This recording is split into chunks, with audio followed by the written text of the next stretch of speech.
ఒకవైపునేమో మనం కడతా ఉన్న మెడికల్ కాలేజీలు అమ్ముతానంటాడు, మరోవైపున మనం కడతా ఉన్న పోర్టులు, ఎందుకు మీ రామాయపట్నం పోర్టు దశాబ్దాలుగా చూస్తూ ఉన్నాం.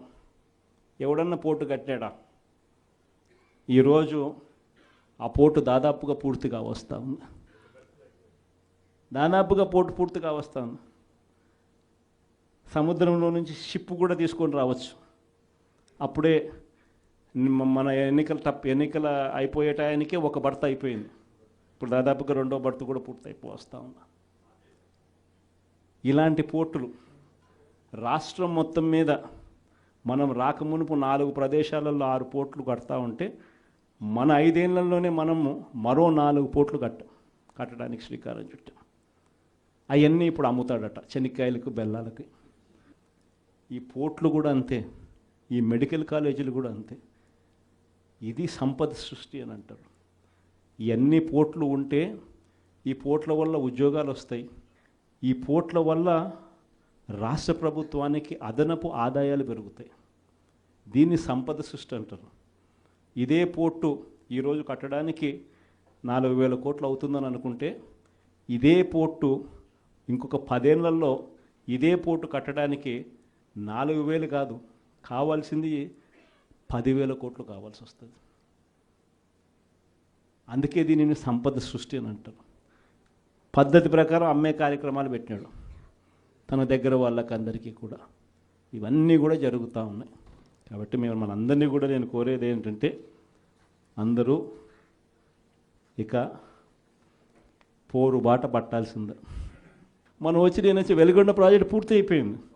2 టన్నులలో నేను ప్రయాణం చేసి ఈ పక్క నుంచి ఆ పక్కకు 2 టన్నులు పూర్తి అయిపోయినట్టుగా జాతికి కూడా అంకితం కూడా చేశాం. 2 టన్నులు పూర్తి అయిపోయినాయి.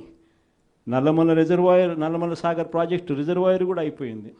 1,00,000 ఎకరాలకు నీళ్లు అందించగలిగిన మెయిన్ కెనాల్స్ కూడా అయిపోయింది. కేవలం మిగిలిపోయింది ఏమిటనంటే R&R కింద డబ్బులు ఇవ్వడం. ఆ R&R కింద ఆ రిజర్వాయర్కి సంబంధించి 1,200 కోట్ల రూపాయలు డబ్బు ఇస్తే నీళ్ళు నింపేసేయచ్చు. అదొక్కటి మాత్రమే ఇప్పుడు చేయాలి అని చెప్పి, ఈ సంవత్సరం చేయాలి అని చెప్పి పోస్ట్పోన్ చేసినాం. ఈ సంవత్సరం చేయాలని అక్టోబర్ లోపల, అంటే జూన్ నుంచి అక్టోబర్ మధ్యలో చేసేసుకొని అక్టోబర్లో నీళ్లు నింపడానికి మనం పూర్తి చేసిన ప్రాజెక్టును ఈ రోజుకి అంతే 52 టీఎంసీలు నీళ్లు పెట్టగలిగిన పరిస్థితి ఉన్న ప్రాజెక్టును, అయిపోయిన ప్రాజెక్టుకు కూడా R&R డబ్బులు ఇవ్వకుండా, అది కూడా రైతులకు నీళ్ళు ఇవ్వాలన్న ధ్యాస కూడా లేకుండా పక్కన పెట్టారు. మార్కాపురం మెడికల్ కాలేజ్ మీ అందరికీ కూడా పక్కనే కనిపిస్తూ ఉంటుంది. ఆల్మోస్ట్ అయిపోవచ్చింది మార్కాపురం మెడికల్ కాలేజ్. చూస్తే బిల్డింగులు చూస్తే చక్కగా కనిపిస్తాయి. అది ఇప్పుడు అమ్మడానికి సిద్ధమంట. ఆశ్చర్యం నిజంగా ఇలాంటి వాళ్ళని చూస్తూ ఉన్నప్పుడు. ఈ నెల 3 ప్రోగ్రామ్స్ పెట్టినాం. ఈ 13వ తారీఖున రైతులకు సంబంధించిన ప్రధానమైన డిమాండ్ల మీద, మరీ ముఖ్యంగా పెట్టుబడి సహాయం. మా 20,000 ఏమైంది? అప్పుడేమన్నారు? జగన్ 13,500 ఇస్తానన్నాడు. ఆ 13,500లో కూడా 6,000 రూపాయలు PM కిసాన్ అని చెప్పి అన్నారా లేదా? అంటే ఎలాంటి ఇంప్రెషన్ ఇచ్చినారు?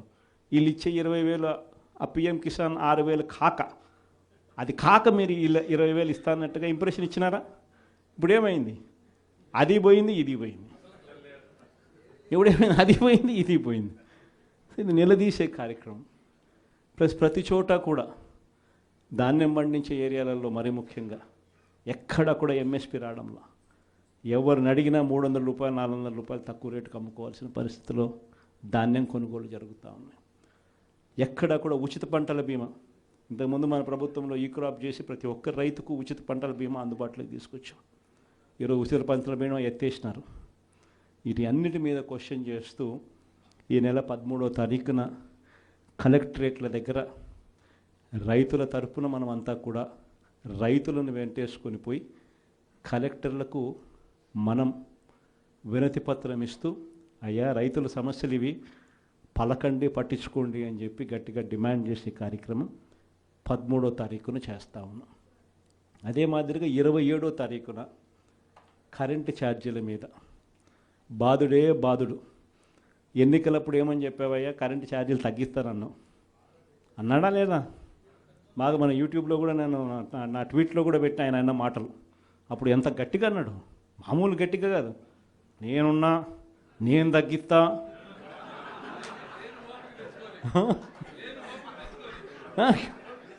అన్న మాటలన్నీ కూడా మామూలు మాటలు కాదు.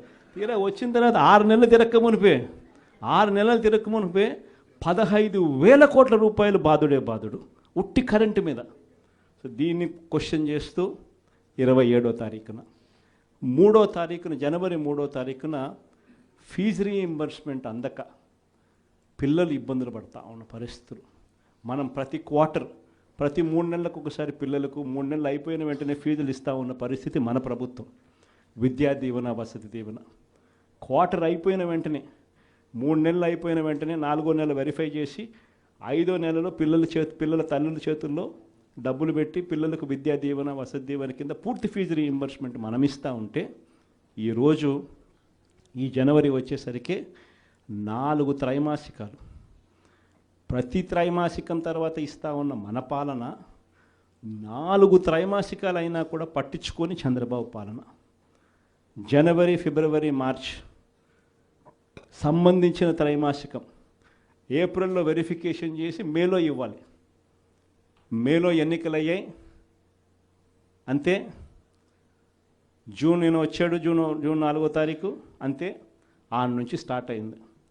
జనవరి, ఫిబ్రవరి, మార్చ్ పోయింది, ఏప్రిల్, మే, జూన్ పోయింది, జూలై, ఆగస్ట్, సెప్టెంబర్ పోయింది, అక్టోబర్, నవంబర్, డిసెంబర్ 4 త్రైమాసికాలకు సంబంధించి విద్యా దీవెన పూర్తిగా ఎగరగొట్టాడు.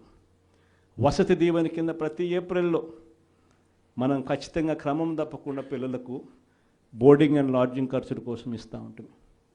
ఈరోజు చంద్రబాబు నాయుడు ప్రభుత్వం వచ్చిన తర్వాత ఈ సంవత్సరం పూర్తిగా 0. ఈ విద్యా దీవెన, వసతి దీవెన అందక పిల్లలు ఇంజనీరింగ్ చదువులు మానేసి పొలం పనులలో పనులు చేసుకుంటా ఉన్న పరిస్థితులు. కాలేజీ యాజమాన్యాలు ఫీజులు కట్టకపోతే కాలేజీలకు మేము రావద్దండి అని చెప్పి చెప్తా ఉన్న పరిస్థితులు. ఫీజులు కట్టకపోతే నీకు సర్టిఫికెట్లు ఇవ్వమని చెప్తా ఉన్న పరిస్థితులు.